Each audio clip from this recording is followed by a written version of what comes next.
વિદ્યાર્થી મિત્રો, ધોરણ 10 વિષય વિજ્ઞાનમાં આજે આપણે આલ્કેન સંયોજનોના નામ, સૂત્રો અને બંધારણ વિશે જોઈશું. તો આલ્કેન સંયોજનનું સામાન્ય સૂત્ર છે CnH2n+2. એમાં n એટલે કાર્બન પરમાણુની સંખ્યા. હવે કાર્બન પરમાણુની સંખ્યા જો આપણે 1 લઈએ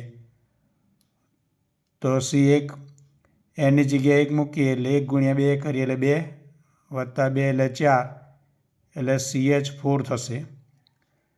CH4 એટલે કે મિથેન. એનું બંધારણ એક કાર્બન છે અને આજુબાજુ બધા હાઇડ્રોજન.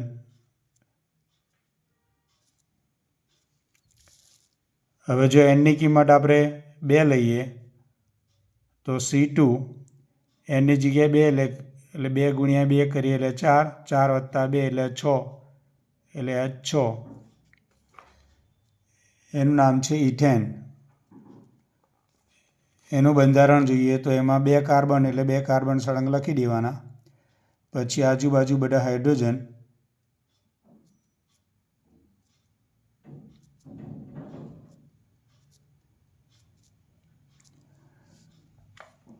હવે જો nની કિંમત 3 લઈએ તો C3H nની જગ્યાએ 3 લઈએ એટલે 3 × 6 + 2 એટલે 8 H8.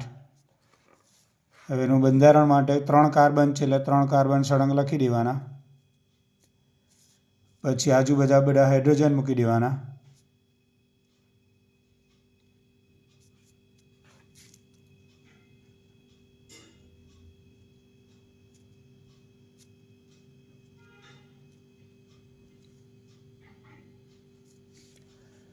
એ પ્રમાણે કાર્બન જો આપણે 4 લઈએ C3H8 એનું નામ છે પ્રોપેન. હવે nની જગ્યાએ આપણે 4 લઈએ એટલે C4 nની જગ્યાએ 4 લઈએ એટલે 4 × 2 = 8 ને 2 = 10 H10 થશે. એનું નામ છે બ્યુટેન. હવે 4 કાર્બન છે, 4 કાર્બન સળંગ લખી દેવાના. આજુબાજુ બધા હાઇડ્રોજન મૂકવાના.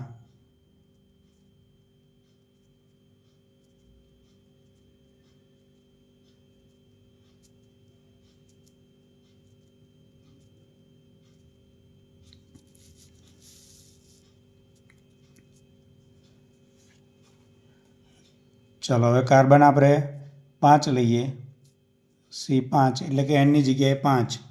એની જગ્યાએ 5 મૂકો એટલે 5 × 2 કરો એટલે 10 10 + 2 એટલે 12 એટલે H12 થશે. એનું નામ છે પેન્ટેન.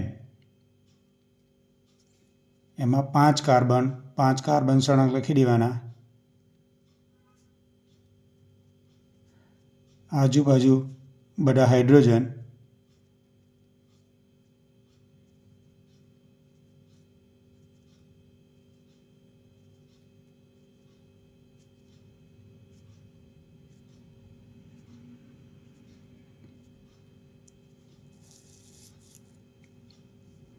હવે કાર્બન 6 લઈએ એટલે કે nની જગ્યાએ 6. nની જગ્યાએ 6 મૂકે એટલે 6 × 2 12 12 + 2 એટલે 14 એટલે H14 થશે. એના બંધારણ માટે 6 કાર્બન સળંગ લખી દેવાના. આજુબાજુ બધા હાઇડ્રોજન.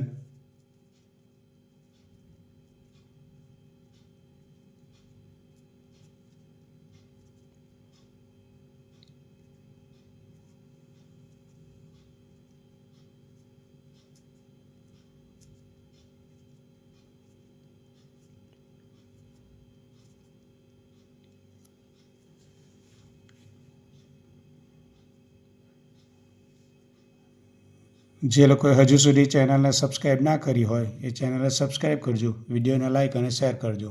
અસ્તુ.